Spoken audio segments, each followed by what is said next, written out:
What's good, Ignatius, niggas? I ain't gonna be on here too long because I know the games. But one of the games about to go ready to start. Supposed to have been on here a lot sooner. One of the games, but a couple stuff ain't been coming up. But yeah, I just wanted to cover a couple things that we seen. First and foremost, we see that what's good, SG. We see that Victor Wembanyama has just became the first ever unanimous defensive player of the year. I would say very deservingly so. So I want to take a few minutes to talk on that. Then, of course, we got another topic that I don't want to talk about, but I think it should be talked about, and that's how, unfortunately, Oklahoma City dominated my Phoenix Suns. What's up with your Gosa? Yeah, they beat the hell out of us last night, despite all the shit I was talking. But to be quite honest, I didn't expect us to win, but I was just hoping and praying, wishful thinking.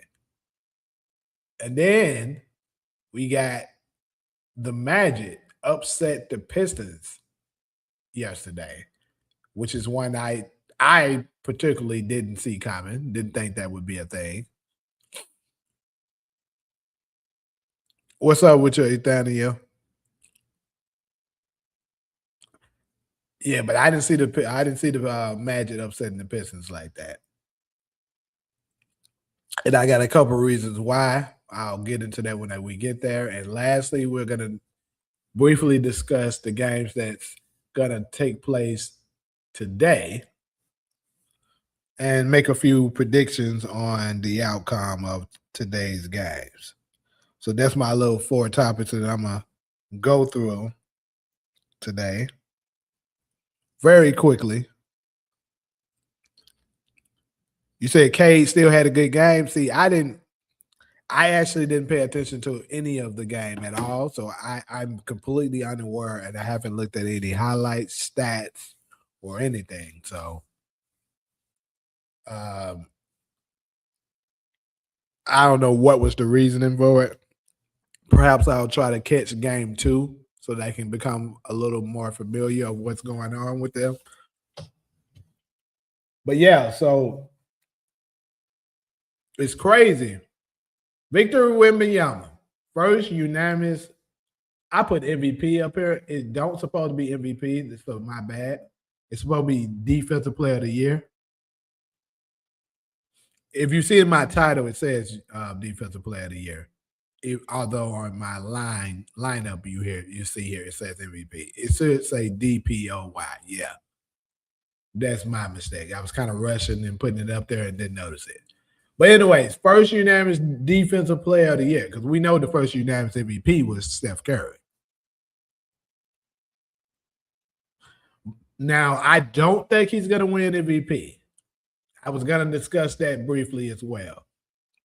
MVP more than likely is going to go to Shea, and in my opinion, it's deservedly so. Yeah, he played well pretty much for the entirety of the year. The highest net rating, offensive net rating in the league. They won the most games. He played good on both sides of the field. Wemby, he barely made the threshold to even make it in for for most valuable player. Well, Defensive Player of the Year too. Really, both of them. He barely made it in. He only played 65 games. And then on top of that, some of the times Wemby was actually coming off the bench for like a good portion of the time. He was coming off the bench. So with all of that being said, I don't think he should be MVP. Defensive Player of the Year, unquestionably, yes, he deserves that. So so delete this account. I'm glad you brought up Jaylen Brown. So my next question that I was just getting ready to ask is, I seen a post that a bunch of people were saying Luka got snubbed because he didn't make the final 3 for MVP voting. So with that being said, who did make the final 3? Is it Jaylen Brown, the other one? Because I'm pretty sure Shea and Wemby are the other 2. Who is the third? Yeah, more than likely it will be Spurs and OKC in the conference finals. More than likely. Both of them look pretty damn dominant right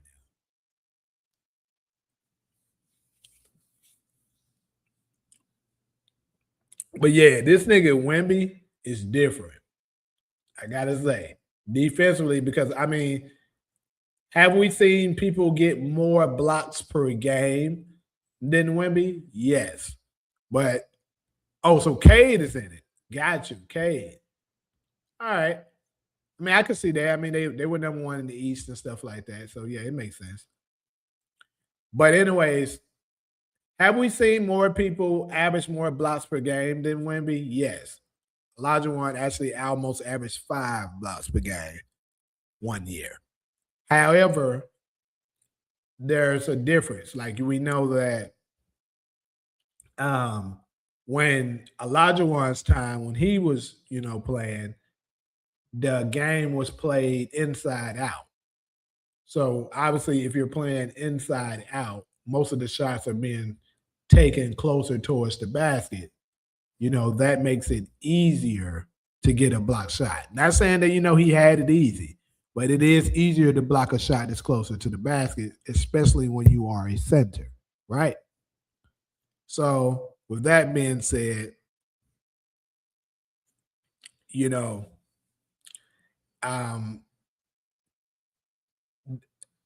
I think it's very remarkable what Wemby has been able to accomplish because he actually gets blocked shots at the 3-point line. You don't see centers, during the older time blocking shots at the 3-point line too often. That's rare. Now, another thing, granted, since the game was played inside out, the centers didn't have to be outside like that. Also, they didn't take nearly as many 3-pointers.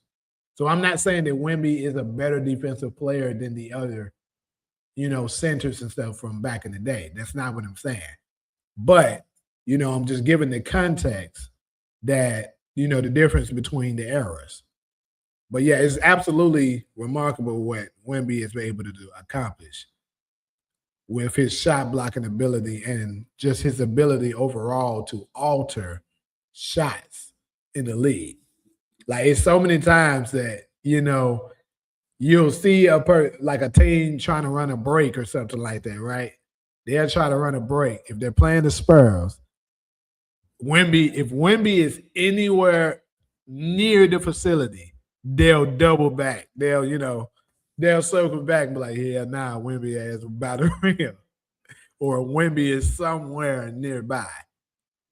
Or, just like, even if he doesn't get the block shot, if he's anywhere near it, he can alter the shot enough to be like, yeah, this motherfucker almost blocked me. So, he's actually one of those rare players that can control the game with his defense. And there's not too many players in the league anymore. I mean, in fact, I would say we probably haven't really seen this period in a long time. A player that has been able to dominate a game with just his defense. Because defense goes a long way. And speaking of defense, I'm going to go ahead and head to my next one because, like I told you, I'm not going to be on here very long because I know the next game is coming. One of the games is going to come on, and I want to, give people time to go and enjoy the game, and I want to actually watch it myself. Also, for anyone that might be watching on UAN TV, subscribe over to the UAN Hoops channel. I'm gonna go ahead and post it in the chat really quick because eventually I'm going to be only doing NBA content on the UAN channel, the UAN Hoops channel, not the UAN TV channel. Only reason why I'm still putting it on here right now is to expand my reach because that's a bigger channel. And with how the algorithm works, with me putting it on a bigger channel, it'll push it out to more people to see it opposed to a smaller channel. But eventually, once I'm able to get this one to a certain size, I'm going to let all of the material go on the UAN Hoops channel. So here is the link. I'm going to put it down here for you guys to go ahead and subscribe over to that channel. But yeah, so back to what I was saying. So on to the next topic. We have Oklahoma City. Now, I myself is somewhat of a fan. I would say I'm a fan of Shai Gilgeous-Alexander. But Shai Gilgeous-Alexander right now is making a case to try to make me start hating on him. You beat our ass like that one more time, nigga. I don't like that. You can win the game, but don't be trying to dominate us like this. Now, I'm going to go ahead and take it and say the reason why we got our ass beat so bad is because we was a bit tired. We just got through playing 2 play-in games, and we were just fresh from another game. We didn't really have time to rest. OKC been resting all, for nearly 2 weeks. So they came fresh in home court advantage and dominated us. Game 2 is coming Wednesday. We get 2 days of rest. We get to strategize a little bit. Because think about it. Game 1, we didn't get to do nothing. Because we played Friday. And then Friday night, with the game being Saturday, we had to immediately go ahead and fly to Oklahoma City and prepare for the game Saturday. So that means if we had a practice Friday, it had to have been a very light practice. They may have watched some film or something like that. But, they didn't really have time to prepare for, the game. Plus, they may have been tad bit fatigued. Now, this might be sounding like I'm making a little bit of excuses, and maybe I am with glass niggas. But the facts are we didn't have much time to prepare. We didn't get any rest. So game 2, which is taking place Wednesday, hopefully we see a different outcome and we can actually compete. Even if we lose, let it be competitive, people. It's like, obviously Jalen, he didn't have a good game. Dylan didn't have a good game. Devin, nobody really. Shit. None of our players were able to get going. But most importantly, the most important thing when dealing with Oklahoma City, you cannot turn the ball over. Them motherfuckers capitalize off turnovers so good. Like they are so good at capitalizing off you turning the ball over.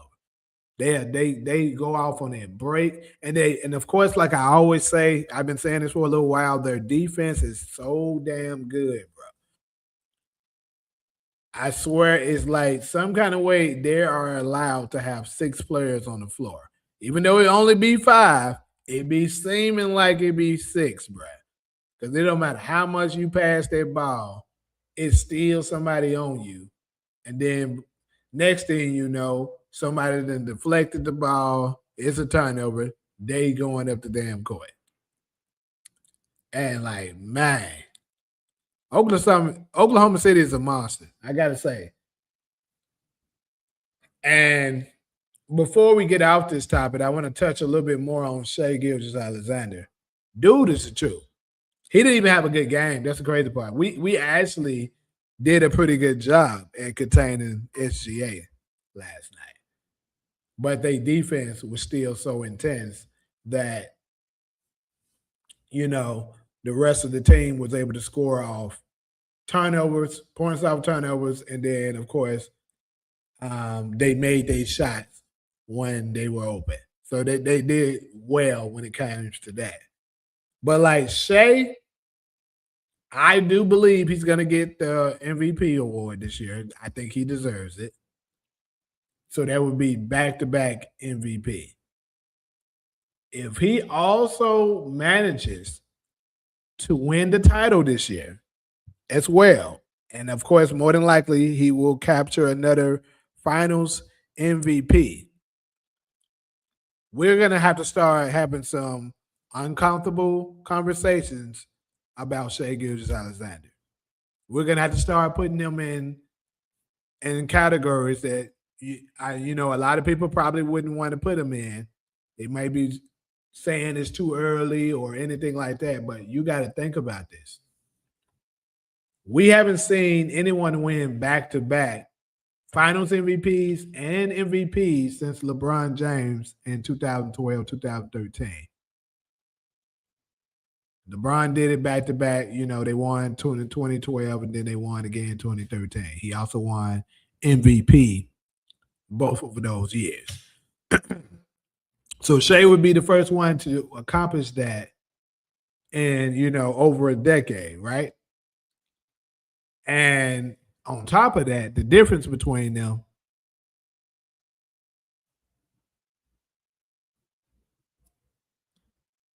what do you mean? Honestly, Hakeem too, right? But Defensive Player of the Year. But the difference between, LeBron and Shai would be LeBron was on the super team. Shai's team was organically grown. So his back-to-back MVPs and Finals MVPs is going to hold more weight than the ones LeBron did in Miami. And then if you go past, LeBron's Miami days, the last person to do it would be Michael Jordan. Like, that's how crazy it is. So you got, that's the league of people that Shai would be entering when doing that. Back-to-back MVPs, back-to-back Finals MVPs.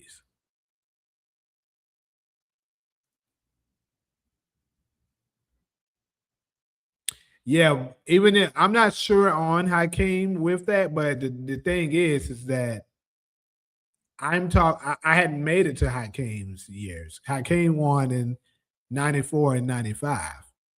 I said the last person to do it, if Shai pulls it off this year, would be LeBron, which was 2012. I hadn't made it there yet. But I'm not sure if Hakeem won back-to-back MVPs. I don't think he did. What's good, DeMarcus? If Kyrie would have stayed in Cleveland, who knows? What do you mean with that?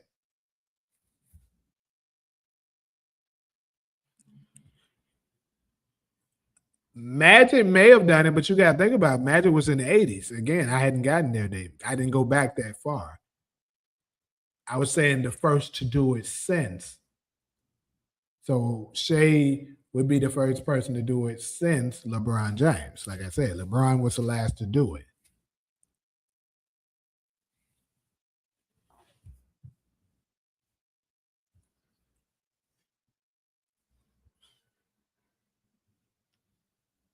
So I think if Shai pulls this off, he absolutely, I think he belongs in the top 20 minimum. He pulls this off, he's automatically in top 20, in my opinion. Because this is another score. Hold on. I think he won the scoring title last year, so he got a scoring title under his belt. He averaged 30 points per game while shooting 55% from the field. The first guard ever to do that. Then back-to-back number one seeds in the league. He's gonna more than likely probably end up winning the Clutch Player of the Year award. I mean, we know that that's a newer award, so that's something that Kobe, Michael Jordan, players like that didn't have a chance to win. But still,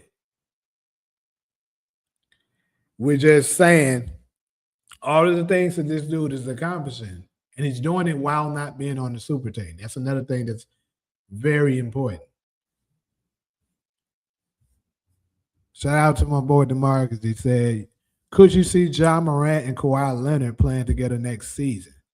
Playing together in what team? On what team? Because I'm actually positive that Ja Morant is going to be moved this year. We can just tell about everything that's going on. Ja Morant is going to be moved this summer, more than likely. And as far as Kawhi, with what's going on and with the Clippers, he's more than likely going to be moved too. So in order for that to happen, both of them will have to get moved to the same team. So I would say the likelihood of it isn't too great unless Ja comes. Let's say Ja gets traded to the Clippers and Steve Ballmer and all of them decide, okay, let's just keep Kawhi and let's see what we can do with Ja. But I don't think that makes any sense because you have Darius Garland there already. You don't need Ja if you got Darius Garland.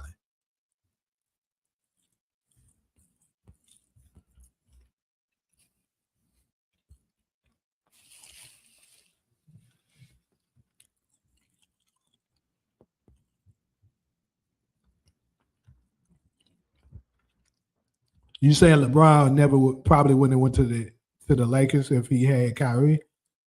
I don't know. It's possible, but I think LeBron is the type of guy. Once he gets in his head, he think he can't win, he's leaving. And as long as Kevin Durant was over there in Golden State, I don't think LeBron felt like he could beat them. So he may would have dipped before that. He may would have still dipped out. I'm not sure. I also, too, would say he's probably one of the guards I've seen recently that's dominant on both. Yeah. Shea is the last guard since Kobe Bryant to be dominant on both sides of the court. Yeah.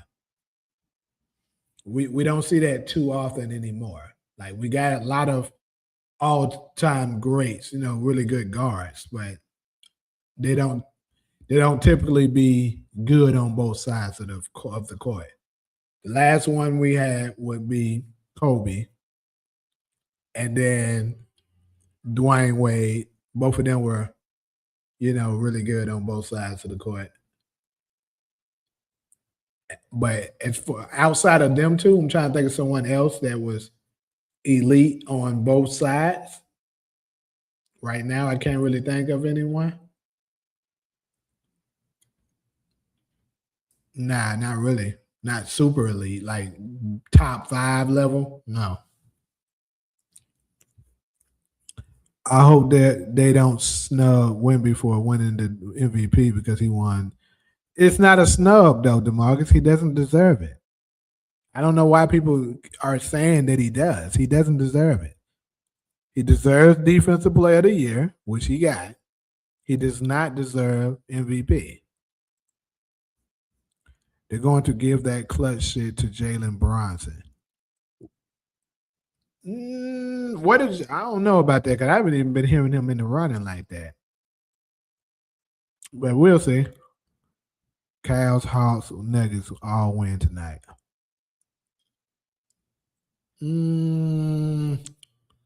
I don't think the Hawks are winning. I'm gonna go ahead and put that out there. I don't think they're winning, and I actually might take that the Nuggets will lose tonight as well. This could be what I want to happen more so, but also I think the Nuggets. I mean, the Wolves were right there with them the first game. I keep saying Anthony Edwards has to step up and be that guy. He got to be a superstar. Like everybody keeps, putting him in that category, saying he's a superstar. Okay, show us. Show us that you're a superstar. Because I be seeing moments where he shrinks. I remember when folks was trying to call him Baby Jordan and shit, and I was like, y'all tripping. Because Michael Jordan don't shrink like that. Like saying Baby Jordan, that's a very, very high standard to withhold. Michael Jordan ain't averaging ain't scoring no 22 points on no week old Nuggets like that. That's crazy. The two expansion teams might be a possibility for them to play together. Okay, that makes sense. I can see that way. I didn't think about that, but yeah. As a Heat fan, Brian makes up his mind on leaving the team at least a year in advance. I agree with that. Yep. And like I said, once he seen Kevin Durant over there with Golden State and the way they dominated them in 2017, I think then he knew, yeah, it's time to jump ship. I ain't gonna be able to win. Ja Morant and Kawhi Leonard could play in Miami together. Well, I did hear some news that Miami is starting to actually pursue talent, like really go out to, because, including my boy Taj, if y'all familiar with Taj, I know Kenny and DeMarcus knows who that is. Miles may know too.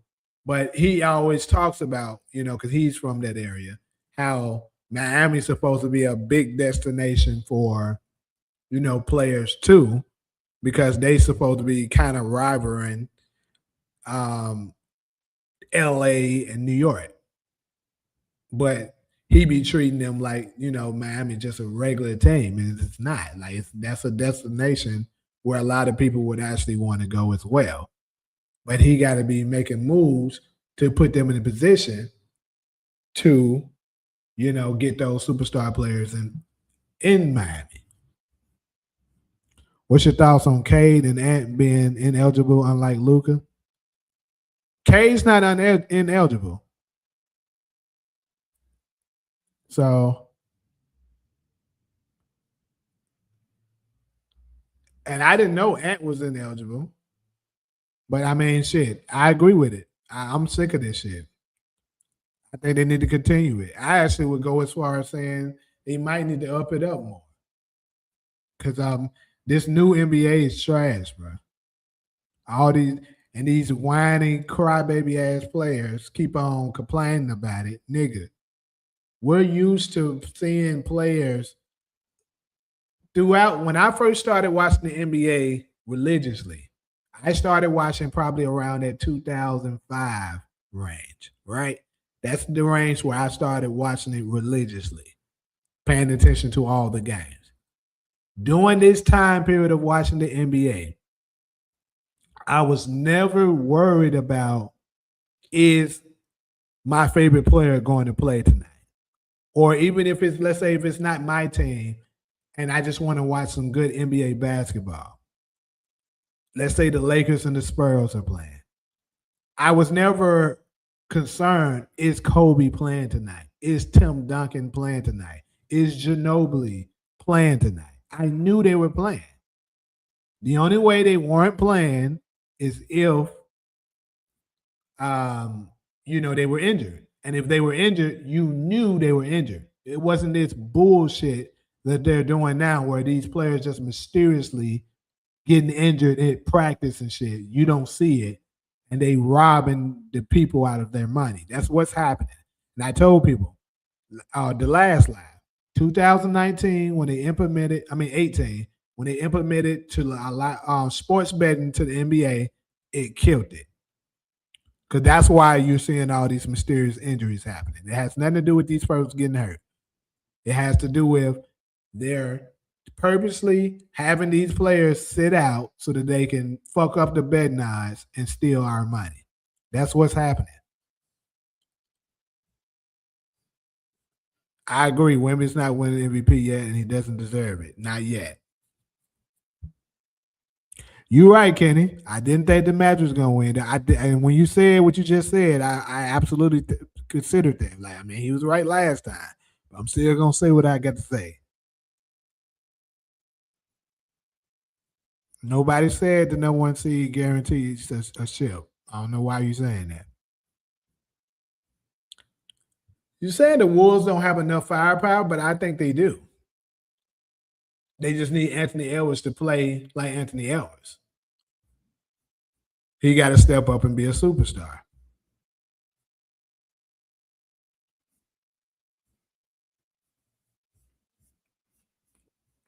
Will the Suns win game 2? I mean, shit, I hope so. But after they whoop our ass that first game, it's looking pretty slim. Yeah, see, Miles, I agree with that. So how I look at it, I agree with the 65 game rule. 100% agree with it. But the thing is like, I think it should be very, very minimum exceptions to the rule. And I think what happened to Cade Cunningham kind of should be an exception. Luka should not have gotten that exception. I don't give a fuck. He shouldn't have. I know they said he had something about the birth of one of his kids. That makes sense. I can understand that. But what about the other guys? These players be purposely sitting out these games, people. They're doing the shit on purpose because they're privileged motherfuckers that's taking advantage of what's going on. Now, Cade, there's nothing he could do about that. I think his lungs collapsed or something like that. That's very serious. You can give him a pass for something like that.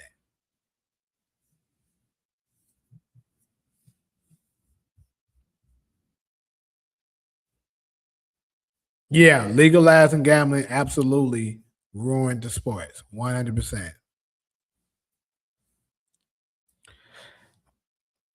I just noticed I can go a little longer because don't nobody really care about this Raptors Cavaliers game, and the Hawks Knicks game don't start until 5:00. So got a little bit more time than I thought.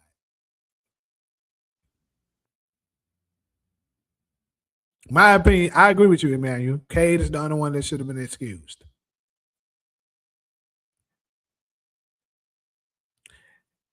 What you're saying, DeMarcus, makes sense for them to do it. It could happen. Ja Morant and Kawhi Leonard in Miami. That sounds like a good combination. And then under a good coach with Eric Spoelstra, it makes sense. So, yeah, I mean, hold on. Are you saying KD is out for game 2 as well? But it's 100% rigged. 100%. And only fruity LeBron fans, Brian Setchels more so, I'll say, are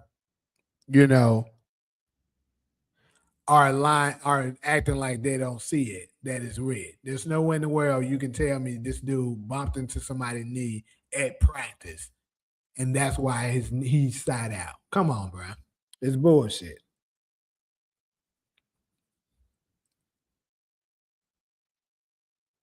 You said Spo is losing his way. Spo haven't had much talent either, though, bro. You got to think about that. He's been competitive for a very long time without having talent. The Miami Heat hasn't had much talent since Miami left. I mean, since the LeBron, Wade, and Bosh trio, to keep it 100. The Jimmy Butler era was cool, but that team wasn't that talented. Jimmy Butler during that time was what? Maybe top 10 in the NBA? I don't even think he was that. maybe in the playoffs he kind of emerged to top 10, but during the regular season, bro, he was maybe top 15, and he's your best player. So they didn't have much talent. I agree with you on the KD shit, but what I'm trying to tell you is that they're rigging it now. Prior to this sports gambling shit, yeah, Kevin Durant never would miss a game. Unless it was a serious injury. But what I'm telling you now is that the NBA are making calls now. They're saying, hey, you're injured now. End of story. You're injured. And now, you're injured, and now you have to sit your ass out and let the outcome happen. Whatever happens, happens. They're doing that shit. But yeah, Brian Sexers be out of their mind. They know good damn well they can't beat them for without no damn Luka and AR. Or just be saying shit.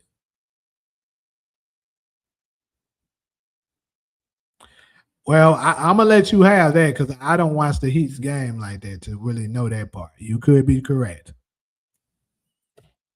But anyways, let me go ahead and I'm gonna go and touch on this Magic and Heat and Pistons situation. Now, I personally did not watch the game. I didn't even look at the stats of what happened yesterday. Let me check the stats out now. So Banchero had 23. Looked like it was spread. It was an all-out effort. The whole starters lit them up. 23, 19 for Wagner. Carter had 17, Bain had 17, and Suggs had 16. So yeah, the starting lineup just lit their ass up. And then look at the Pistons. Tobias Harris, he had 17, but he didn't shoot well. 5 for 15. It's pretty bad. Duncan Robinson, 9 points. I mean, that's all right for him, I suppose. Jaren Duran, you got to do better than that. 8 points, 7 rebounds. It's terrible. Cade Cunningham had 39 and 5 rebounds, 4 assists. Pretty damn good, obviously. And then Amon Thompson, only 8 points. Yeah, they got to do better than that. But see, for me, the reason why I thought the Pistons would be okay, because I did, question since Cade was out, they chemistry could slightly be off and things of that nature. But I was like, the Magic aren't that good. And then on top of that, because a lot of people were saying they don't believe in the Pistons and stuff like that, And it does make sense, but this is the reason why I still thought the Pistons would be okay. And I'm still not saying the series is over. But the reason why I thought the Pistons would be okay is because they're one of the best defensive teams. And like Oklahoma City, last year everyone was saying that about Oklahoma City, saying that they weren't going to win because of experience. And what I said is that Oklahoma City is going to be okay because they're stellar defensively. Defense takes you a long way. Because this is the thing.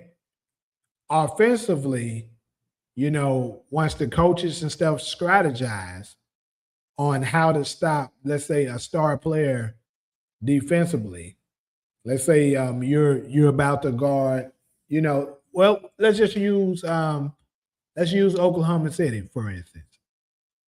The defensive team that they're going against, strategy could be a plan to neutralize Shea, right? Because he's obviously the biggest threat out there.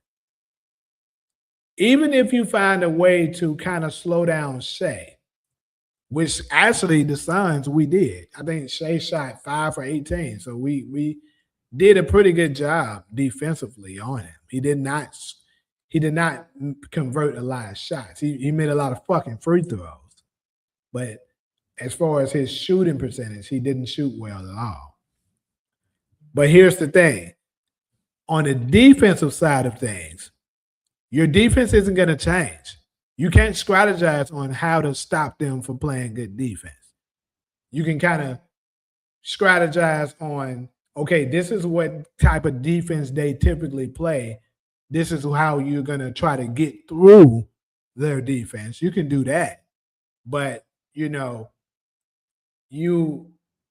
if they're going to bring the defensive intensity, they're going to bring the defensive intensity. It's only so much you can do.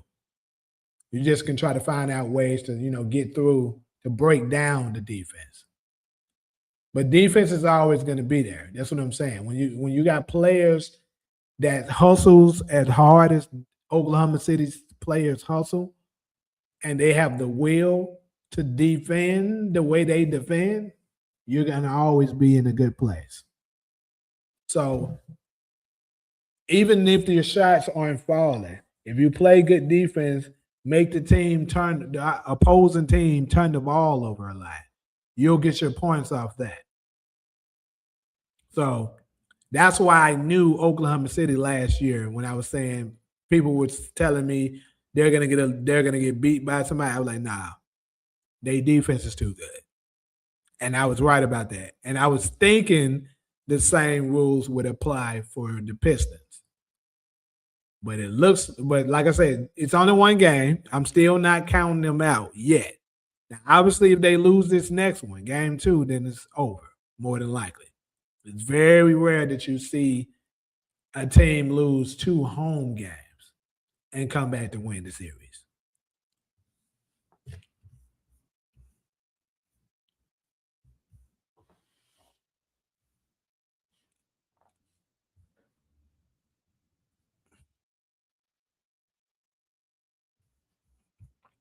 But Duran has to average a double-double. I agree. Duran, he definitely has to do better. There's no way in hell you can have no 8 points. What was it? 7 what the fuck do you have?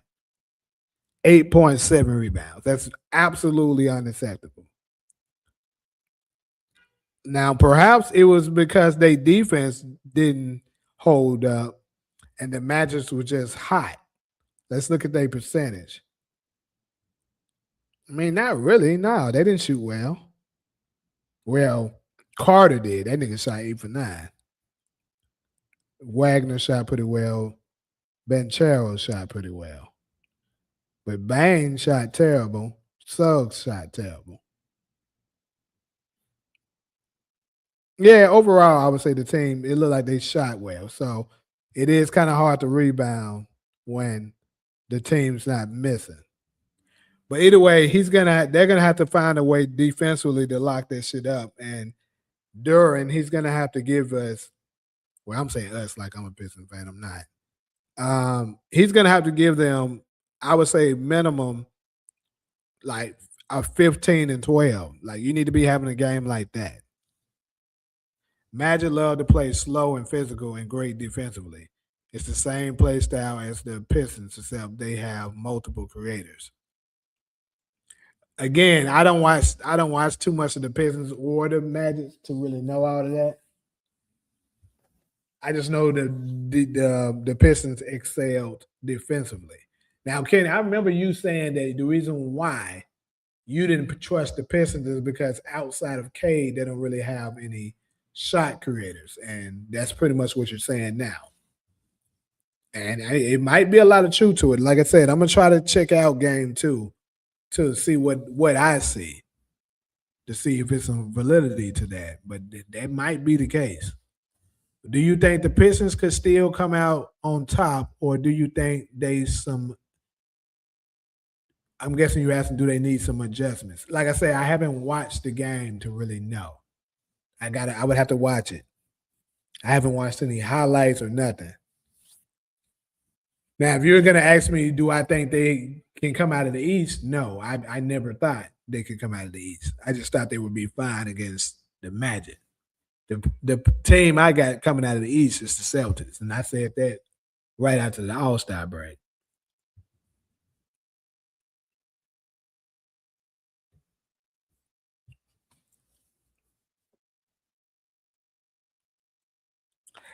So, Emmanuel, you're making a good point right now.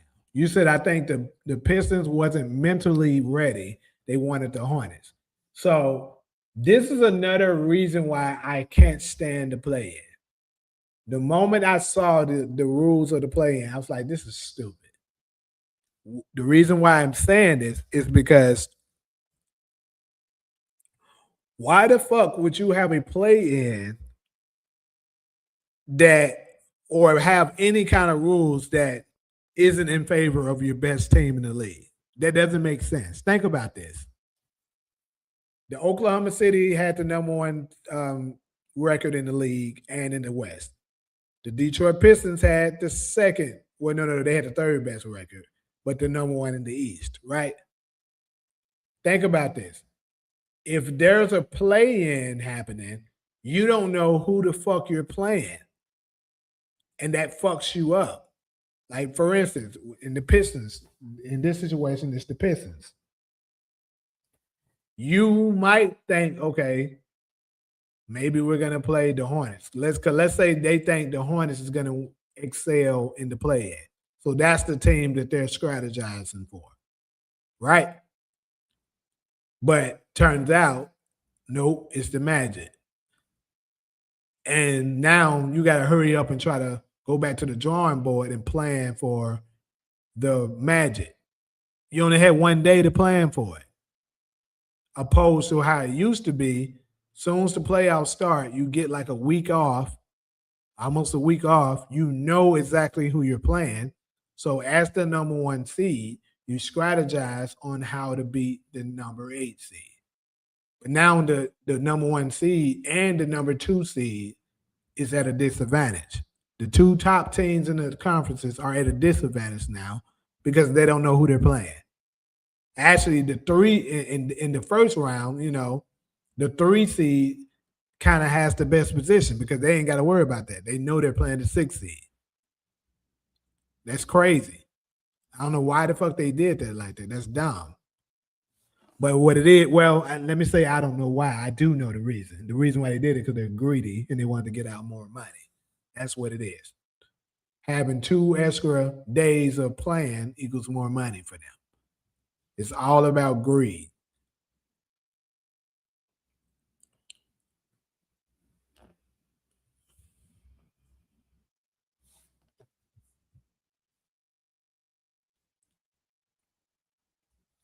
Make no sense is the premise to save the budget and save money nowadays and for entertainment purposes. Yeah, I think the Pistons will still win the series too. I think what just happened the first game, I'm gonna just classify that as a fluke. They probably will come pretty strong and beat them by 10 plus points this next game. You see Cleveland coming out of the East, that's crazy work because I can guarantee you that won't happen. Cleveland ain't going nowhere. I'm going to tell you this right here. Any team with James Harden on it ain't going nowhere. That's almost the rules and regulations to the NBA. If James Harden on your team, you ain't going nowhere because that fool gonna joke. Celtics absolutely coming out the East. That's who's doing it.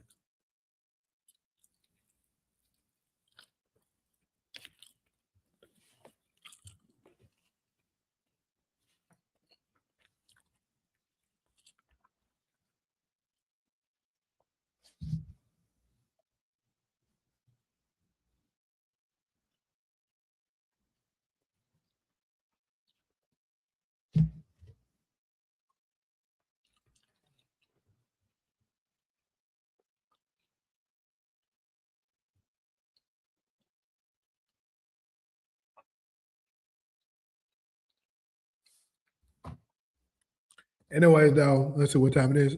4:42. We'll go ahead and go to this last topic.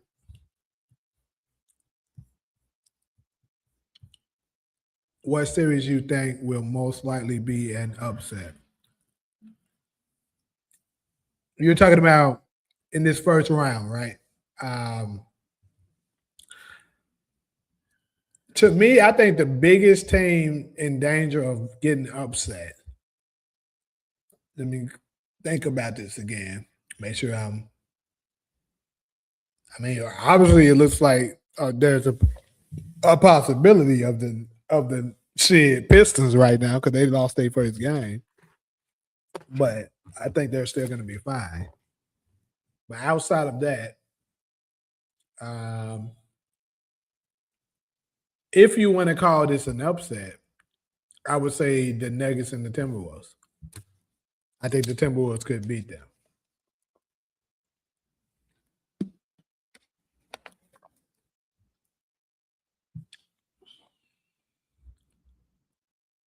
Please save this one. Cleveland goes to the finals.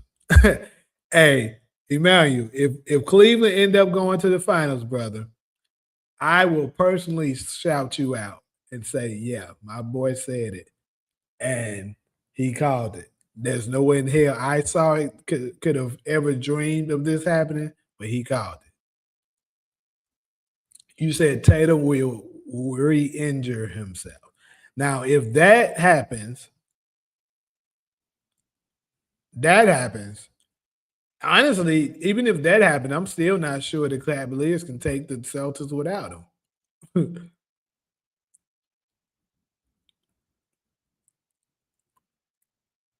Harden ain't going nowhere. That nigga trash.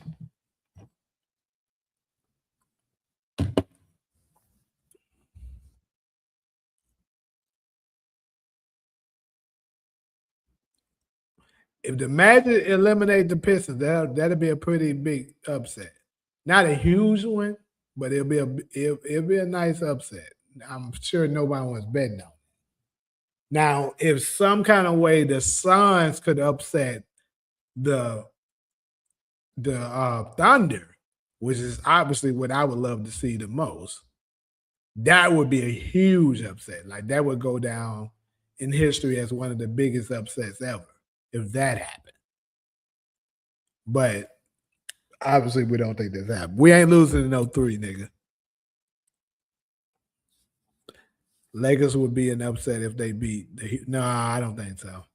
That's not an upset. That's just them winning.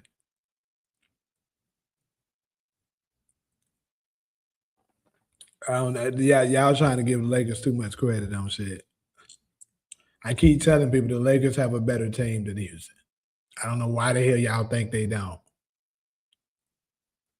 Lakers have the Houston Rockets don't have anybody. That's why I keep telling you, all them folks are frauds. Outside of Kevin Durant, nobody on the goddamn Rockets is legit. The only other person I would say that's legit outside of Kevin Durant, he's injured, which is Fred VanVleet. Now, if he would have been playing, it'd have been a different story.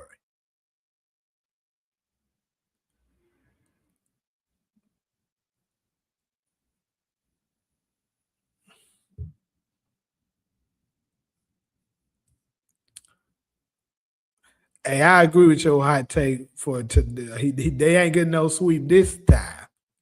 This first round, they ain't. Let me see. In the second round, they're gonna end up meeting the winner between the Lakers and the Wolves.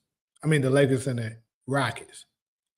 Honestly, to keep it 100 with you, the Lakers, the Thunder might sweep the Lakers or the Rockets. I can see them sweeping either one.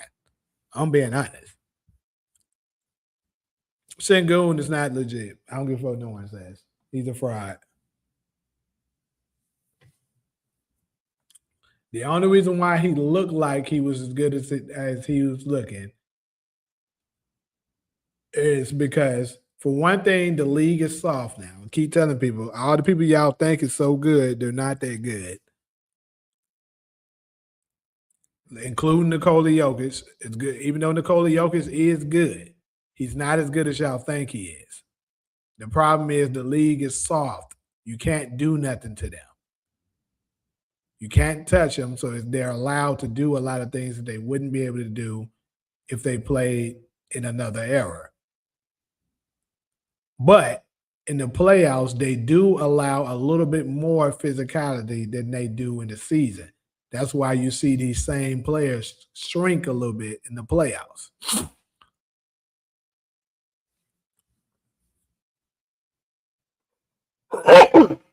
Like I'm gonna watch Nikola Jokic tonight. He might do well, but in the first half, Rudy Gobert was getting real physical with him and was locking his shit up.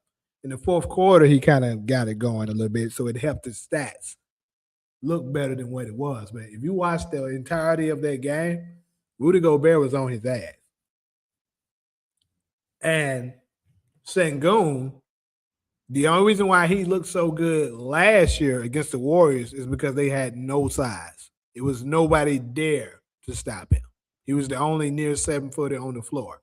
And keep in mind, they was playing Steven Adams as well, so that was hurting them. The Warriors' tallest person on the court was like 6'7", 6'8". Jimmy Butler was the tallest player. So that's why Sengun was killing like that. Not because he was just so good. He was taking advantage of a small team.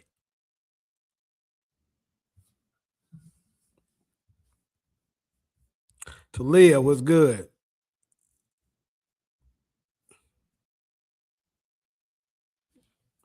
You saw Dylan hit Chet. He giving that old school energy. Yeah, I saw that shit. I fuck with my boy Dylan for real. That, like I said, Dylan, my boy, he one of them people that if you fucking him up, he gonna touch you. Like, calm your motherfucking dad down doing all that damn serving.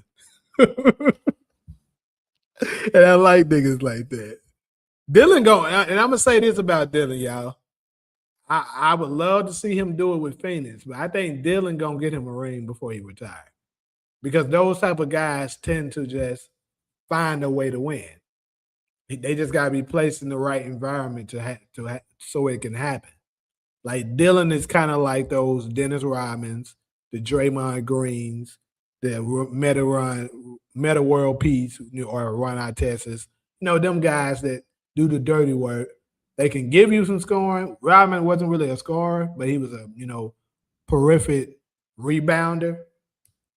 But those guys that do the dirty work, those kind of guys that you need. I see Dylan getting him a ring, and also it's very unfortunate, but I'm pretty sure Dylan isn't 100% right now. He's trying to play through it, but that hand is still bothering him, I believe.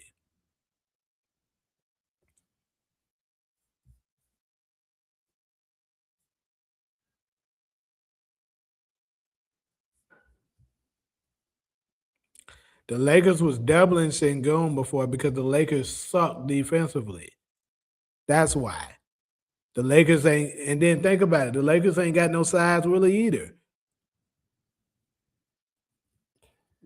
What's his name? Jackson Hayes. He's got some height, but that nigga soft, thin, not really good like that. DeAndre Ayton, same thing. He's kind of thin and he's soft.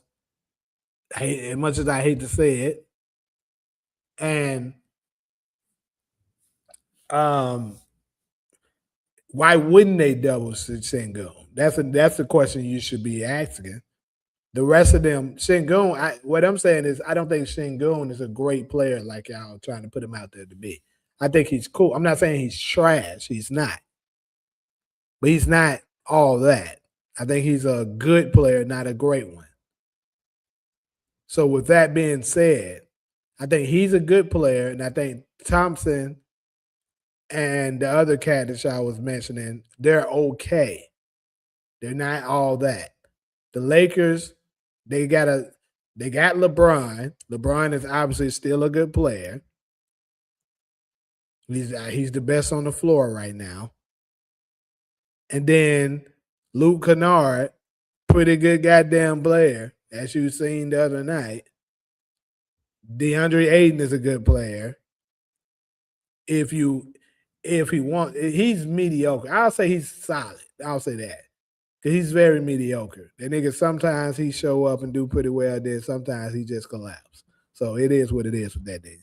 But Rui is a very solid player. He's pretty consistent on what he does. What he brings, he's going to bring that on a consistent night. And then this is another thing that should let you know how pathetic the Rockets offense really is. The Lakers defense is trash, people. The fact that they only scored 98 points against a trash Lakers team lets you know them motherfuckers are ass. They're not as good as y'all trying to portray them to be. And this is coming from somebody who's going for the Rockets. I'm hoping the Rockets can win.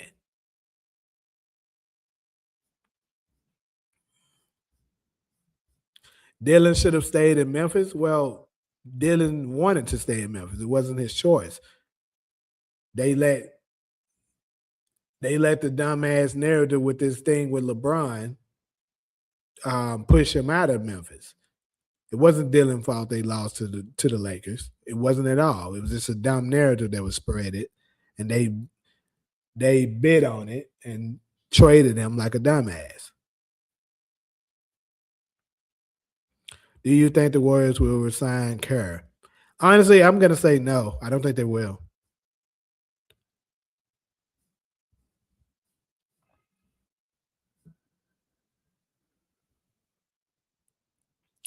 John Morant and Steph Curry.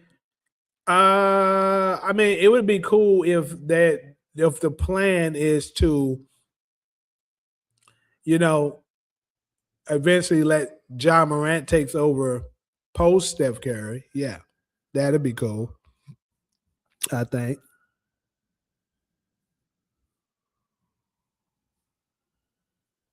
Trade Jimmy for Josh? Sure, for the Warriors' sake, that'll be probably a good idea. But why the fuck would the Grizzlies do that? On the way the Grizzlies that I could see possibly one to do that is to get that expiring contract because that is a huge amount of money that they can get off their books. And I think the contract, I'm not sure what John Morant's contract is looking like right now, but it's probably close to the same. They can get rid of that money. Yeah, I definitely saw Draymond lock up Kawhi.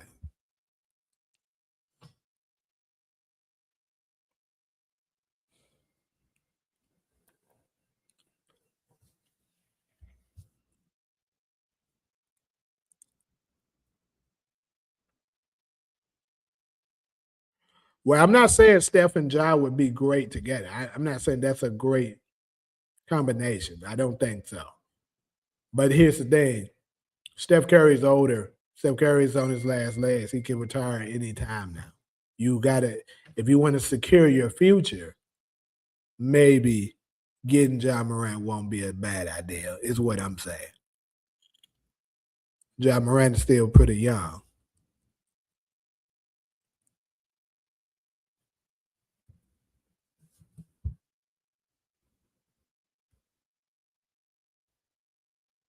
But yeah,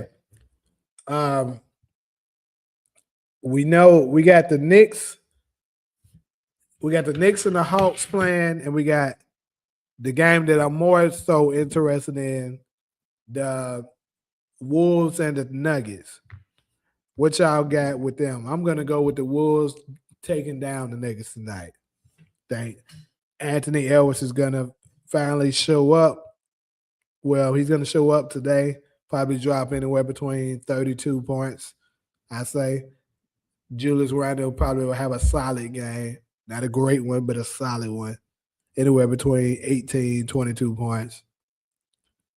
And I could actually see a game where Nikola Jokic is probably going to have a pretty good one, but I think Jamal might not.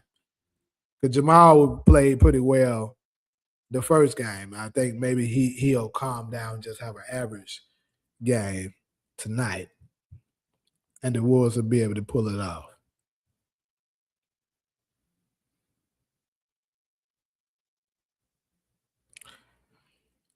What injury is Ant playing through?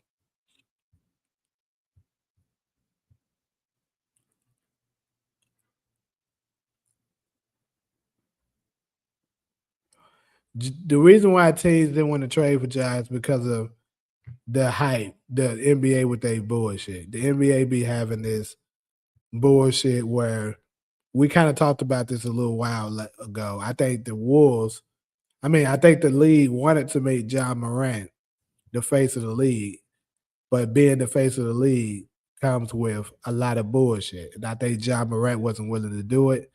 So they ended up tarnishing his name, creating bullshit narratives, saying he's a problem child, basically. So, a lot of teams don't want to touch him. That's what I believe happened with him.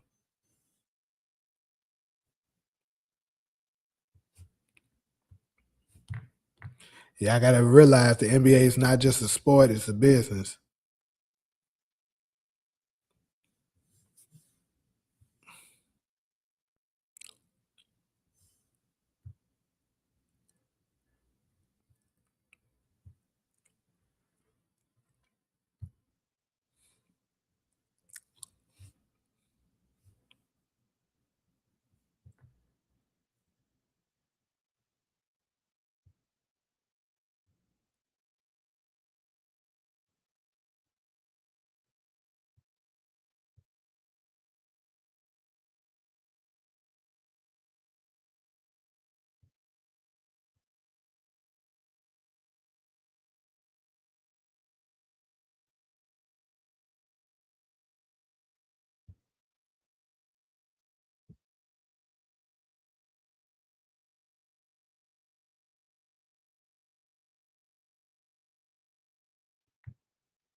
My bad. Hold up.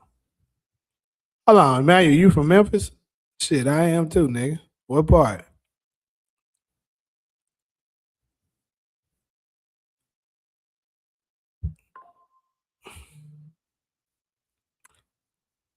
Nuggets will go up 2-0. Okay. Nothing with his something with his knees. Same exact injury that kept Curry out this year. Damn. Well, that ain't good.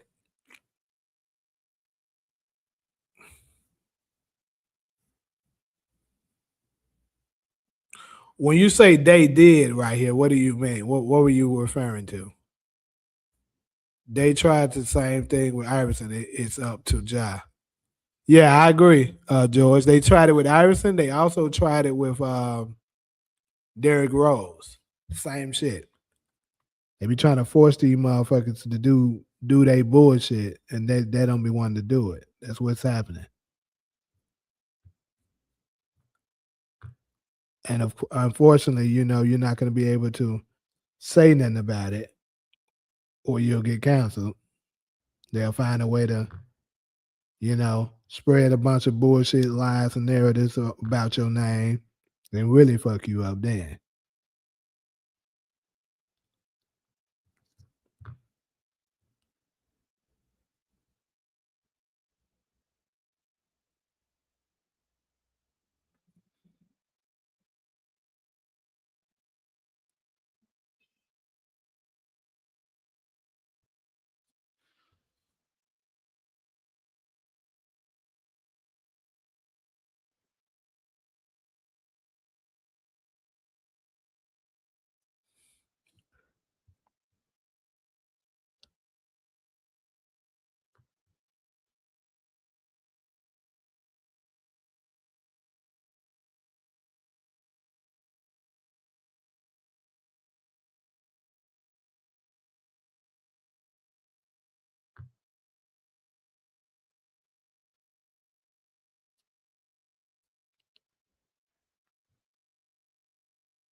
I'm trying to put my picks in. That's why I'm going back and forth, going silence.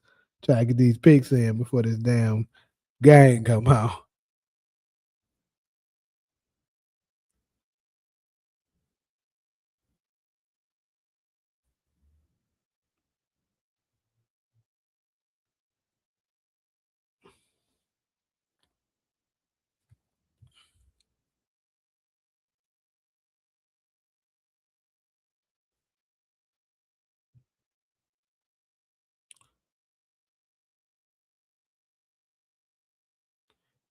You said Robert was doing a good job defense. I'm guessing you meant Rudy.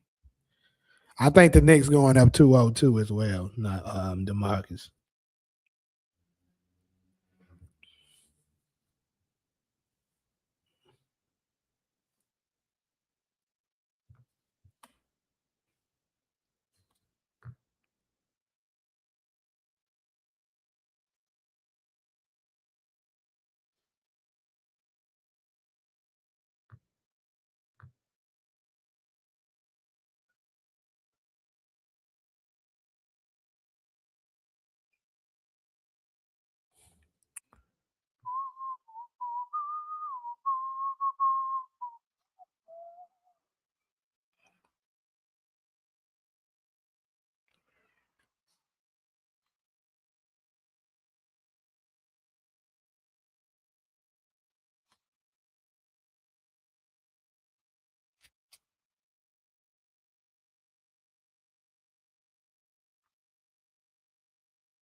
Do you do the series predictions like who will go to the finals or conference?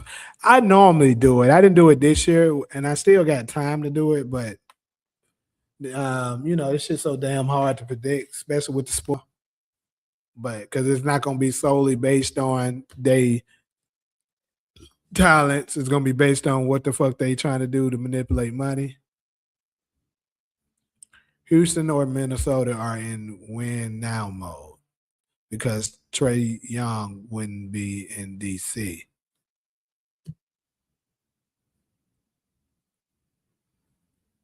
I don't get what's the connection with Trey Young there. The Lakers were supposed to sweep Iverson in 01 finals 2. I don't know about that. If I'm the Knicks, I wouldn't want Zion. I'll say that.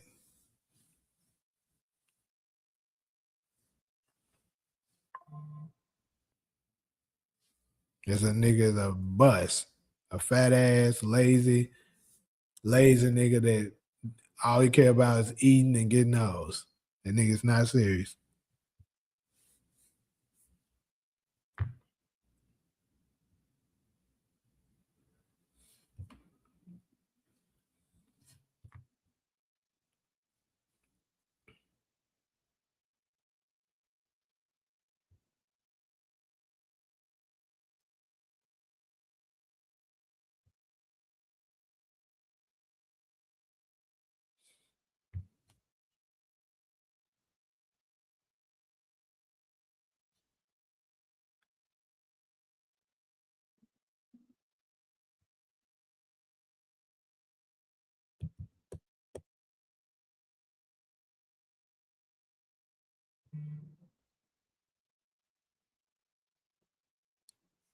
Did you lose any money on the Thunder versus Suns? Hell yeah.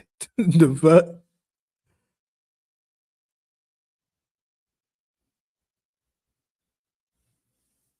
Oh, you're saying both teams are missing a point guard.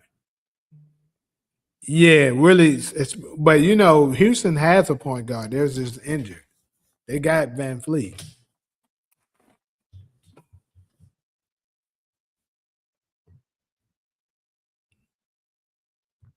Kind of crazy how you don't have a lot of backup point guards. Like, once upon a time, all the teams had a backup PG. But now, with this positionless basketball bullshit is going on, sometimes you don't have 2 point guards. Yep, definitely going live after the Denver and Minnesota guy. Sure is.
Make a small bet that the Celtics win it all? Nope. Because I think it's a possibility that could happen. So I'm not gonna make that bet with you.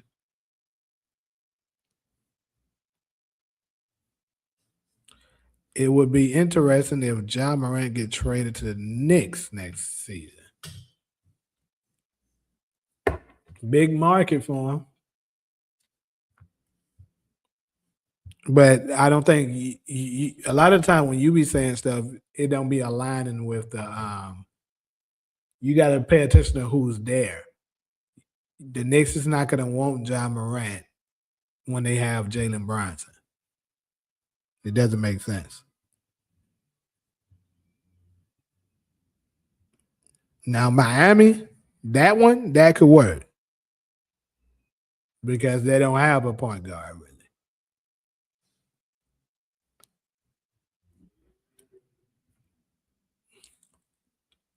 Ja to Orlando. That'd be all right.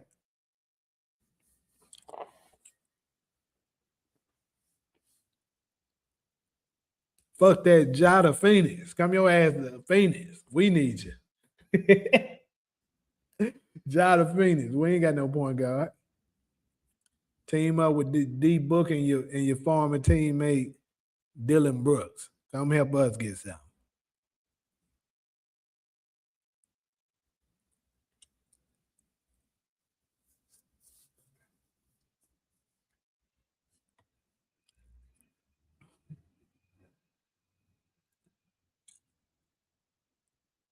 Yeah, that bro. If Ja and Books teamed up, they'll have a hell of a backcourt. Real shit. They backcourt to be tough.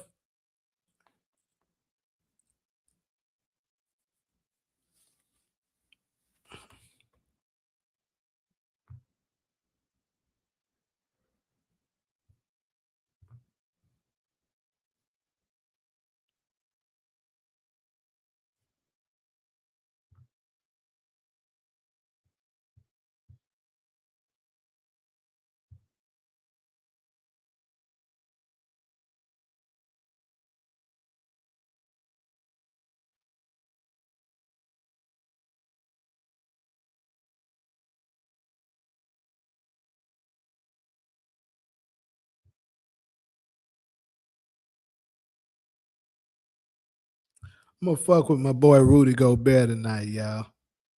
My boy Rudy Gobert finna turn up on Jokic. He's sick of this shit. Come on, Rudy. I'm rooting for you.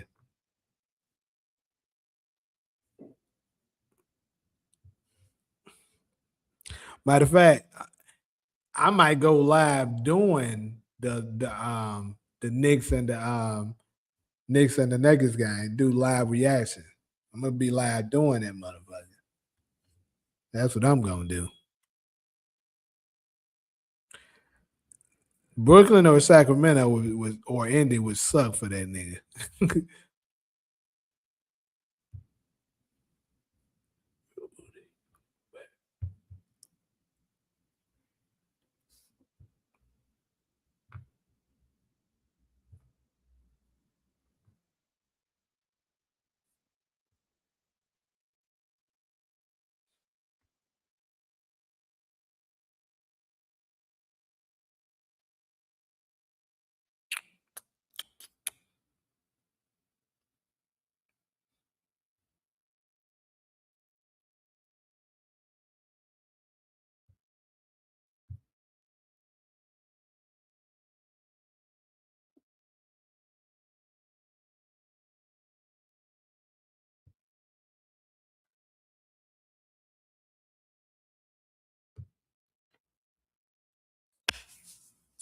Nigga, it do have to make sense. You're trying to win. You play the game to win.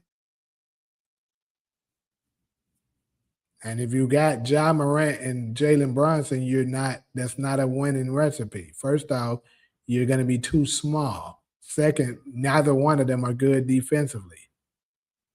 And their play style doesn't match because Jalen Brunson is a very ball dominant player.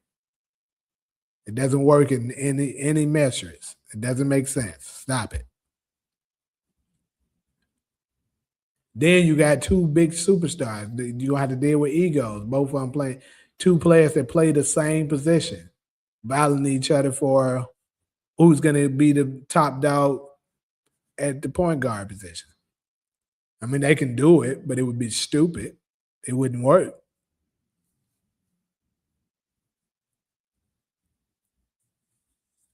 But I can guarantee you it's not going to happen because it just simply doesn't fit. But anyways, though, people, I'm going to go ahead and jump off here. I'm going to be back after this Knicks and Hawks game. Because I think I might go live for this for this Nuggets and Wolves, Jack. But I'm going to catch y'all probably in the next 2 hours.